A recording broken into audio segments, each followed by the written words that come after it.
Starting now. Okay, Maggie, good afternoon. How are you today? Hi, Pavel. I'm very well, thank you. How are you?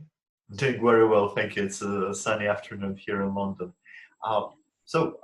Today for our conversation, like we connected with you about a month ago, and we had a Mm-hmm, very interesting conversation about psychology, about the mindset in businesses, about entrepreneurship, and about how can organizations and business leaders can better connect with their sense of purpose and how this can mm-hmm, really help them to achieve greater results. So I thought it would be interesting for us to continue this conversation and to record mm-hmm, it for the benefit of others, because I think there's so much that we have to share in this field. mm-hmm. Yes, absolutely. Yeah, no, I think it'll be great to look at that, really. So, shall I talk about the purpose to start with, or should we kind of tell the audience a bit more about the various areas we focus on? Yeah, perhaps first off, you could just tell a bit about yourself and what do you do? Mhm. So, as Pavel said, I'm Maggie Sappho, and I'm a business and personal growth consultant. And a big passion of mine is about exploring new ways of being, new ways of leading, new ways of growing our businesses. A background is about 18 years in business consulting, sales and sales leadership. And when I transitioned from my corporate role about 4 years ago, I quickly realized that a lot of my clients didn't want me to be only a growth consultant. They wanted me to be kind of an executive mentor, stroke personal growth person as well. So that's how I have evolved, and I'm always really excited to be having these kind of conversations. So here we are. Yeah, Pavel, do you want to tell us a bit about you as well for the sake of our audiences so they know what to expect? yeah, thanks, Maggie. So my name is Pavel Gorinyshev. I am an organizational psychologist. I have Mm-hmm, worked in the corporate world for several years, where I was helping businesses to make sure that they are finding, developing, engaging, and retaining their best employees, and that they're making sure that everyone can be at their best at work. I mm-hmm, specialized specifically on employee engagement, that is making mm-hmm, sure that companies are measuring effectively how their people are feeling and that they understand using behavioral psychology insights what they can do to improve their employee experience. Right mm-hmm, now, I have my own company called Business Purpose.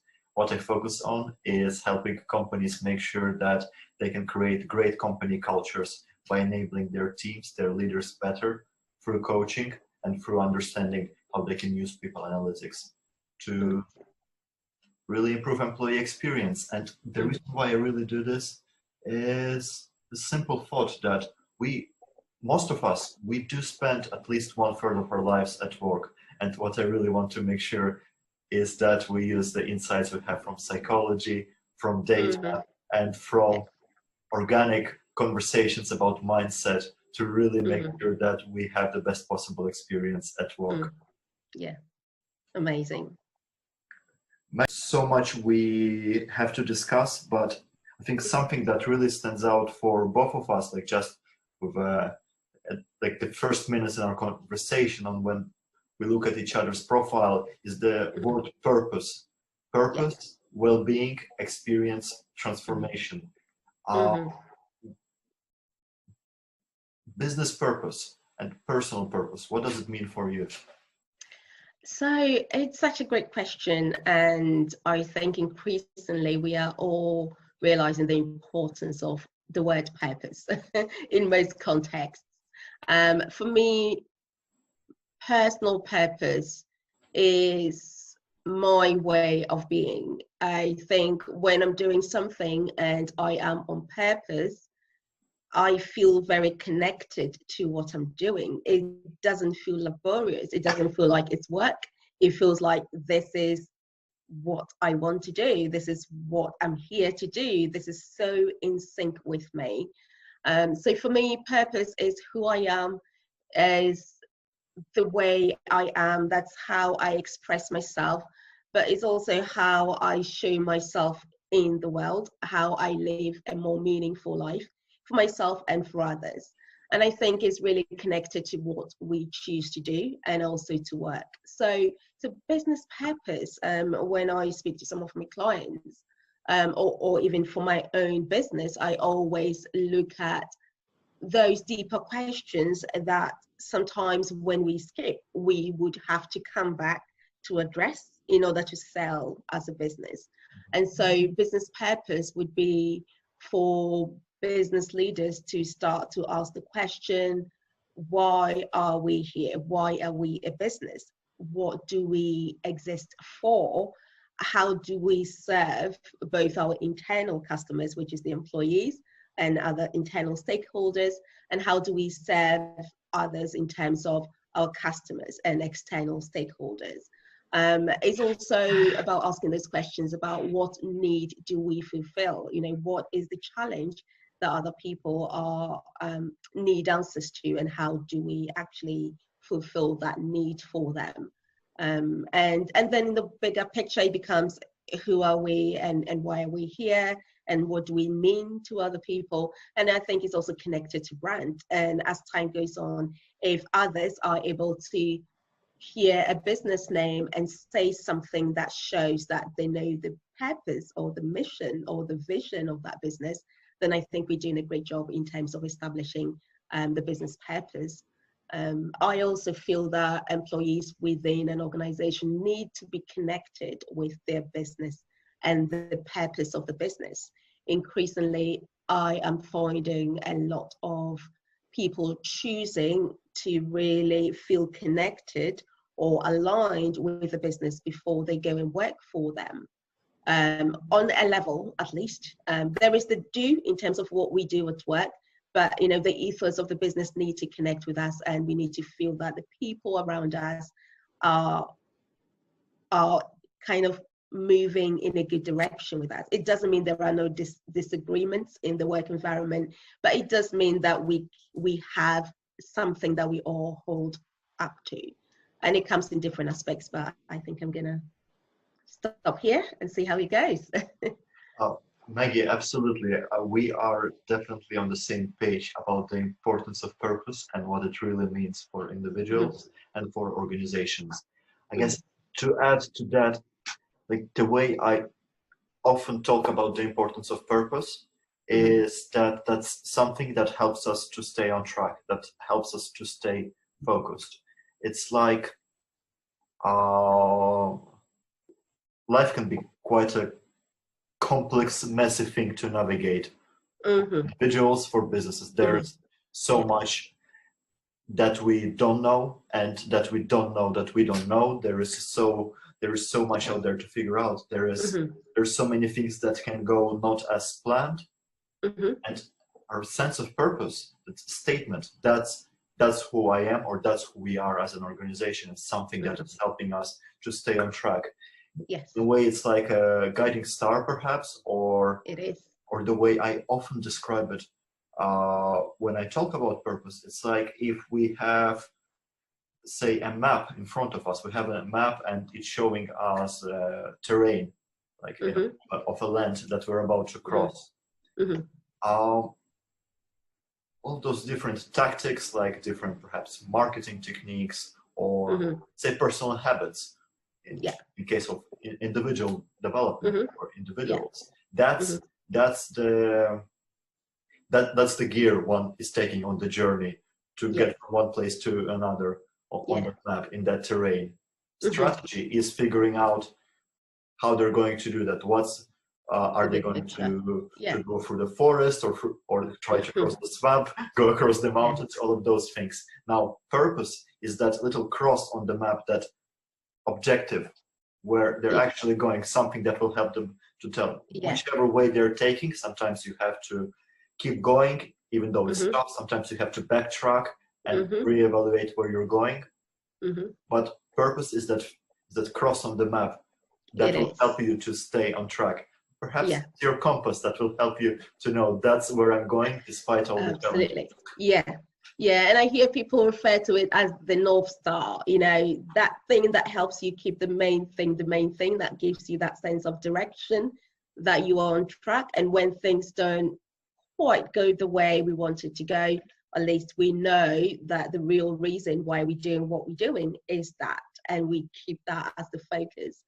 And as I mentioned before, the first time I came across the word sense of purpose was when I was interviewing for an organization called Gartner. And for them, they earlier on recognized the importance of having a sense of purpose, especially for their sales teams, because then they know that when it gets challenging, when sales people are not getting their targets and they feel really down, then they can wake them back up with their sense of purpose. And so it was about really understanding the sense of purpose of the person before they get admitted into the organization, especially the sales organization. And it could be anything. So, I mean, we're all human, right? So sometimes we might look at purpose as that thing, but how about if it was kind of our day to day? Why do we do this? And so people come up with this being something like, in the next 3 years, I want to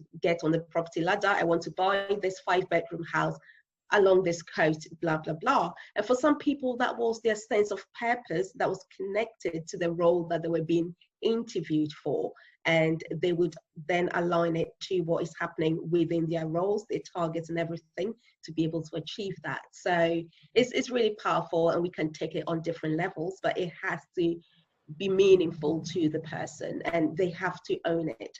And as they own it, then you connect it to the business purpose as well, and you find a way of aligning it, and that kind of helps everyone to be happy, at least, or to keep focused.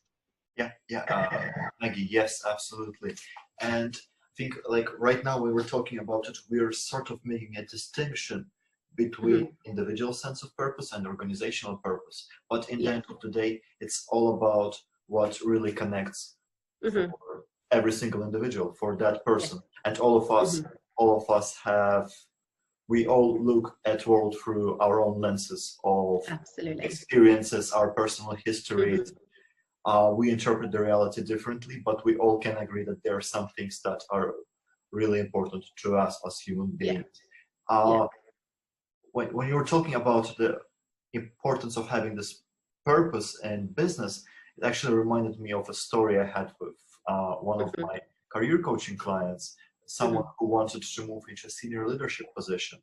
And something that we spent a lot of time on exploring is not like, what do you do to get into that position, but actually, what are your values? What are your beliefs? What are some of the things that you really would never compromise on? And let's make sure that we get clear on that, so that you can be not the sort of leader that, like, you read in a leadership book and think, this person did that, that, and that, and now they're an inspiring leader. But how do you find your own style, your own way of being as a person, as a leader, as an organization? And knowing that, what is it that you want to do for that person? It was empowering others, mentoring others more effectively. Now, what is it that you can do to be really living your values, to be empowering others more effectively? How can you be the sort of leader that, and the sort of mentor that you wish you had yourself when you were at the earlier stages in your career? And what can you do about it? And how you can be that organization that is really making the world a better place? And then how can you actually authentically, not just on the PR level, connect with that, and then make sure that others know it, believe it, and that you actually live those values? No, it's so important, and what you said here actually has so many different strands that are so crucial to this topic. So, for instance, a colleague of mine, we're currently putting together a 2-year program for the leaders of a financial services organization, and they wanted us to look at the softer elements. We call it soft, but now we really recognizing that these are the stronger elements that we need to hone in if we want leaders to be their best and to lead the best organizations and for organizations to grow. And they wanted us to really look at what it takes, from that kind of emotional intelligence, but purpose, and kind of looking at the well-being elements that connect them as opposed to the learned skills. And so sometimes I talk about the innate skills and the learned skills, and because in a lot of our normal systems we have kind of almost relegated some of these innate skills it feels like now is the time to go and bring them back in and kind of guide people to tap into that more and more, because that is actually what makes them the most powerful leaders that we can have. So I say that because one of the things we're looking at is the underlying beliefs behind the individual leader's leadership style. And once you look at the underlying beliefs and values and maybe where their strengths are and the areas that need improvement, and then you help them to understand that, but also help them understand how this impacts their interaction with others from the perspective of, you know, the areas that they need to bring into balance to help them be a better leader. It then helps them really understand the person they're dealing with and also empower them. And the true leaders are not the leaders who tell people you have to do this and still have to watch them do it. The true leaders are leaders who are so solid within themselves, because as you said, they are authentically true to themselves. And it's because they're connected to the sense of purpose within them, and they're connected to the purpose of the organization. And so the vision is so clear, and because they are true to themselves, and the communication comes out so clear, and then it's so easy for others to follow their lead in a way, because they also buy into this vision that, you know, he or she is painting for them. They see their contribution to this big vision. They see their own individual sense of purpose, however it connects with the organization, and they look at it. Sometimes I call it a mothership. So they look at their role within the mothership, and, you know, regardless of who is the pilot, who is the this, they all recognize, the people within the organization all recognize their little parts and the bigger parts that they play in making sure that the mothership is sailing off into this beautiful place, and they're all going together. That's a very nice way to describe it, Maggie. And indeed, it's about like, we as humans, we were created to work as a society, to work as a team towards something. Some of us like to work a bit more on our own. Some of us like to be more on the team, and that's fine. But in the end of the day, it's so important for all of us to feel that we are part of something bigger, working together towards something. And if for some it's making more money, well, fair enough.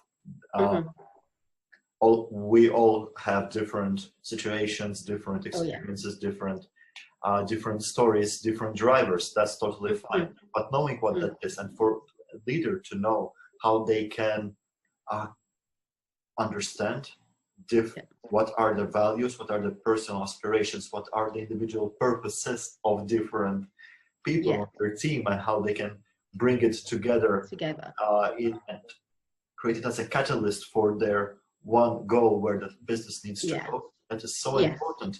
And for a leader to know that, that's when we talk about executive presence, about knowing, having that sort of presence. That's when we use words like inspirational leadership, like gravitas. It's being able to bring it all together and having that awareness, as you say, awareness of yourself, using it to inspire others to be leaders in their own field themselves. Absolutely. And gravitas and executive presence and all of these elements is the kind of things that we don't see, but I guess we feel. And when you have a great leader, you do know, even if they don't say much, you do know. And I think for the future of leadership, for the future of best-in-class organizations, we are looking for those type of leaders who are able to increasingly work on themselves. And as they do, they also share elements of what is important for others to know. But what happens is the rest of the team actually, because they can feel it, then they also do their part. And a big part of my work is about self-leadership, and how once we all take individual responsibility for who we are and becoming our best selves, even as we come into the organizations, you know, each of us knowing and accepting our role within the organization and doing our best, it's so much easier for us to be moving in the right direction. And as I keep saying, it doesn't mean that there are no disagreements. It just means that we are able to come together and keep the main thing, and this cross that we're all heading towards is there. And for instance, yesterday, on Wednesday, I was speaking to a group of women leaders who are in the aviation industry, and we discussed self-leadership and these kind of elements, especially in these times, because everyone has so much on their own plate.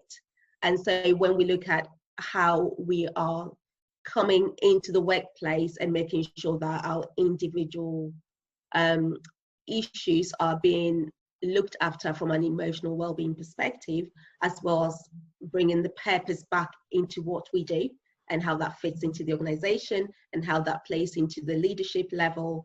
It's very different for everybody now. It's very, very different. The world it has changed in such a way that it affects different people in different ways.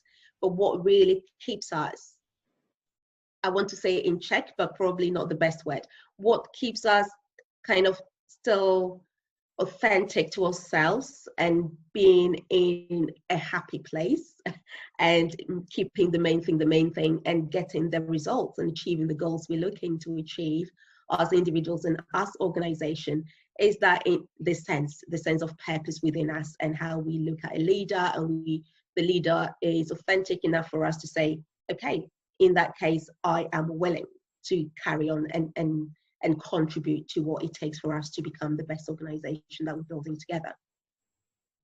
Absolutely. It is so much about helping organizations, helping people on one's team to become the better versions of themselves. And how can a leader help them to uncover that? How can a leader perhaps be a more effective mentor, a more effective coach, and be someone who is helping others to uncover the best parts of themselves.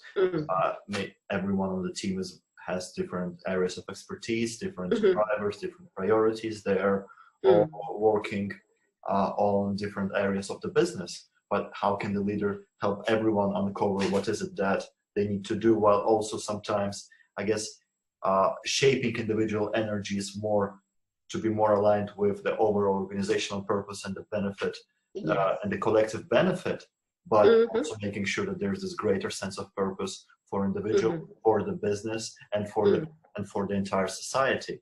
I think something that's very important here is making sure that leaders know how to be effective coaches and mentors, that they know how to help others uncover that within themselves, that a leader can come into the room and say,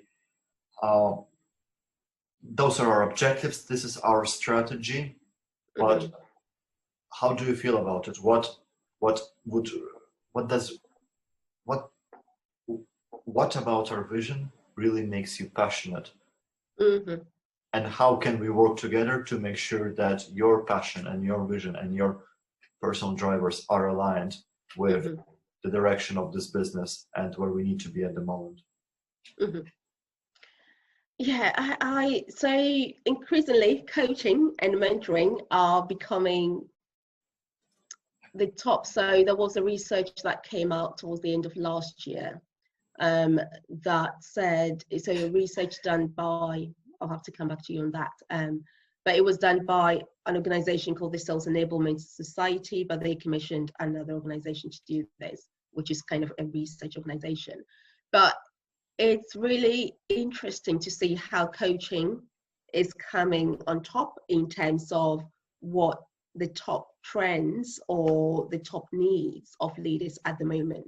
And coaching, if I remember correctly, that research was talking about coaching being number 4.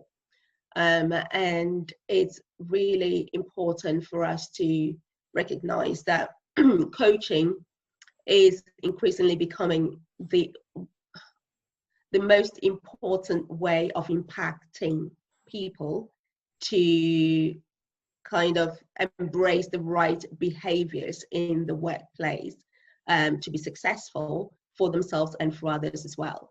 And I think increasingly we are also recognizing that not one size fits all. And so how you're describing it, you know, from the perspective of a leader taking time to understand the people in their teams and then recognizing where each of them is most alive, and then connecting that to the organization, and then making sure that they bring this to the table.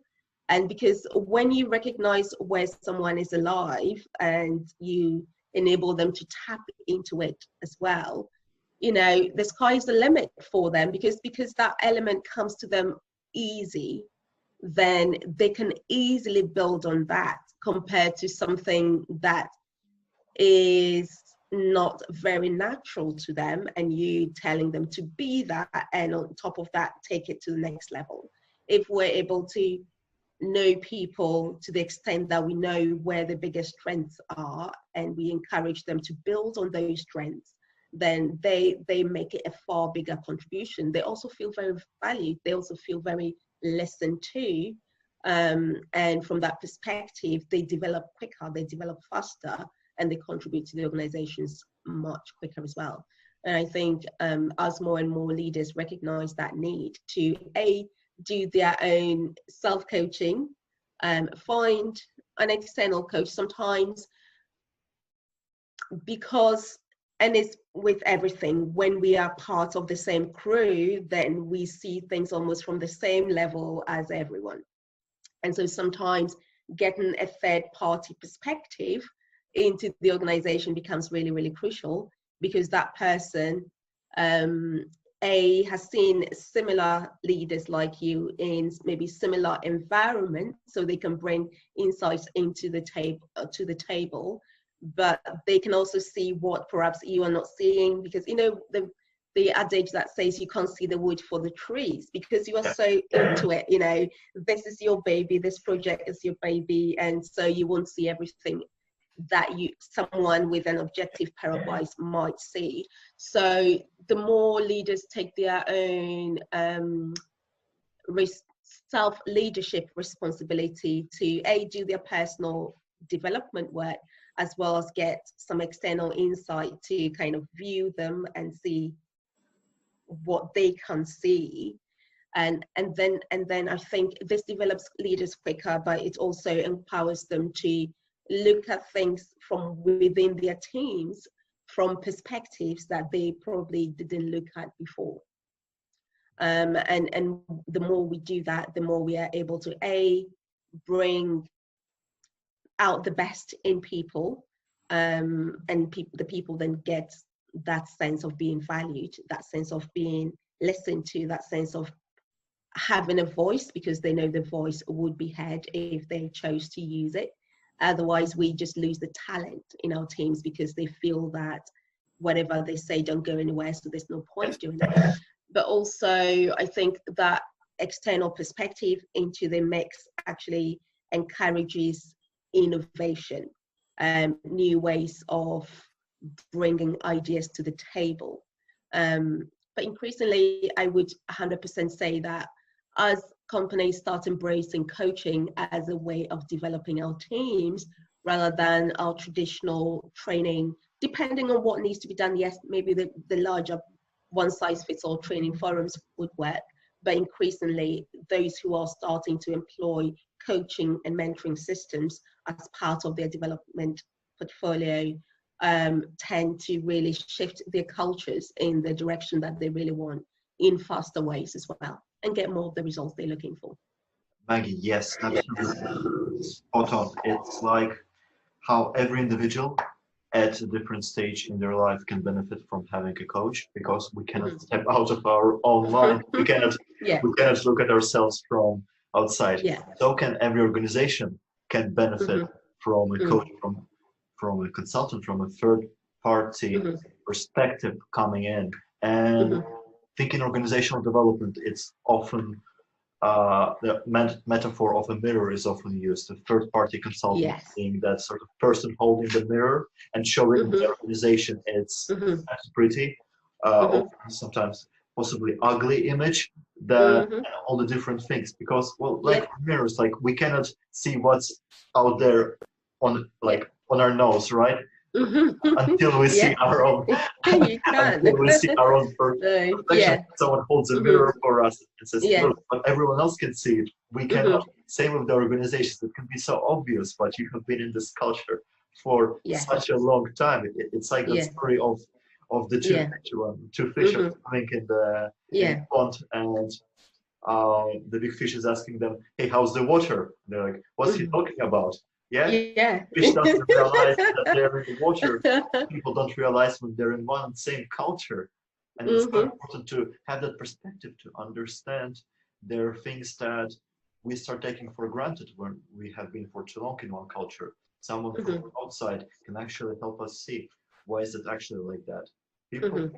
who have been in one and same culture for too long, they start thinking, oh, that's just how the world of work is, that's how everything is, that's how the Yeah. rest of my working life is going to be like. But no, uh, Mm-hmm.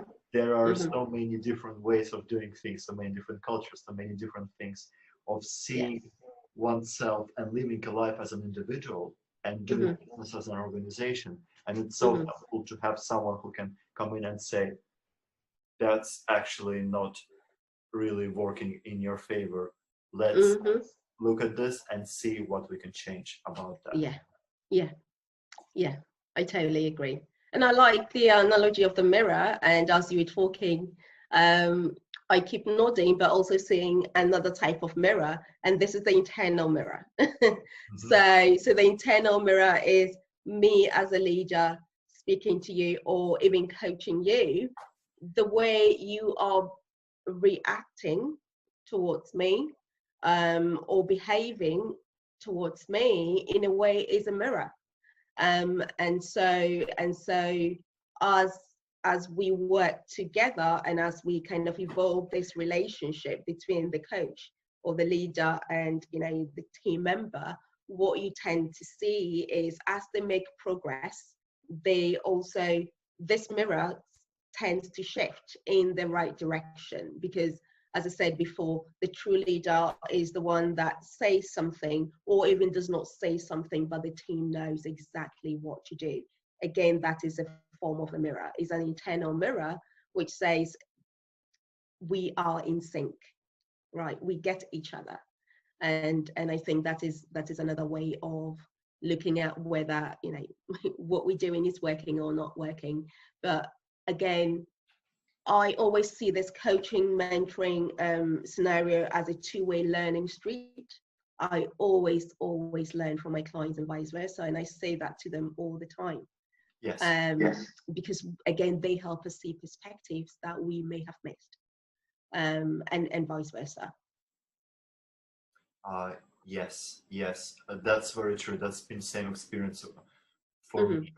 When I'm coaching someone, I understand about, like, when we coach someone, we understand about what are their perspectives, and that's Mm-hmm. also one of the reasons why it's so important to have a coaching culture in a business, because a leader Yeah. can benefit so much from understanding what are the different perspectives and Yeah. experiences of other people. And something you mentioned there, Maggie, I thought was very interesting about sort of adjusting the mirror all the time and making Mm-hmm. sure that it has this correct sort of angle. Mm-hmm. Um, I think this brings us very nicely back to the beginning of our conversation when we were talking about adjusting one's path, Mm-hmm. knowing where Mm-hmm. you're going, but then Yeah. adjusting according to the purpose. And I think this really Mm-hmm. sort of Yes. creates this rounded theme of having the support you need to be Mm-hmm. adjusting yourself on the path and knowing Mm-hmm. what your path is and what Yes. your purpose is, so that you can adjust in accordance to your purpose, or perhaps sometimes adjust your understanding of what your purpose is, but then Mm-hmm. getting that support so that you can have a better life as an individual, so that you can serve your customers and Mm-hmm. your team in the Yeah. best possible way and enjoy the experience in the Yeah. meantime. Yeah. No, it's so important for these adjustments. And you can tell that you're actually moving from one stage to another stage. And I think a big part of that comes from the awareness. When we know what good feels like, then as we go off path, we can actually feel that we're actually going off path as well and going, I don't like this direction, or there is something that is off on my path or on our path as a team. And even if you can't pinpoint it straight away, you know that it doesn't feel right. And then you go to work again to figure out what it takes for you to all feel on the path again. And again, elements of this come back to the softer elements that we perhaps in the past did not put too much attention to. So for instance, if a team is performing really well, they've got the numbers and the outcomes and all the KPIs being ticked, but they are not happy, you know, and that is not a team on the right path. That is not a team on purpose. And you know it. It has to, the results and the feeling and everything has to match each other, because that is when we know that we are on the path and you feel it and I feel it. So yeah. And then we see the results as well, mirroring that.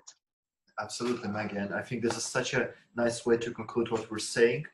And this conversation really, because like all of us, we have this internal guide, internal sense of there's something in the air, there's something in the energy when we feel someone has this presence and gravitas, or when something isn't quite right in the business, in a conversation, in one's own mind.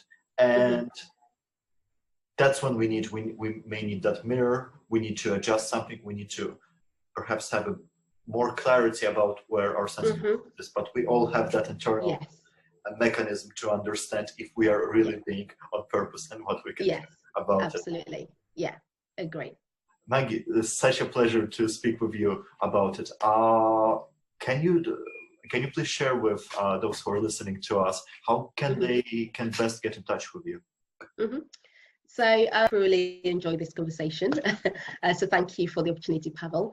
To get in touch with me, you can connect with me on LinkedIn, Maggie Sappho on LinkedIn, but also my website is merisconsult.com. So there's MERES consult.com.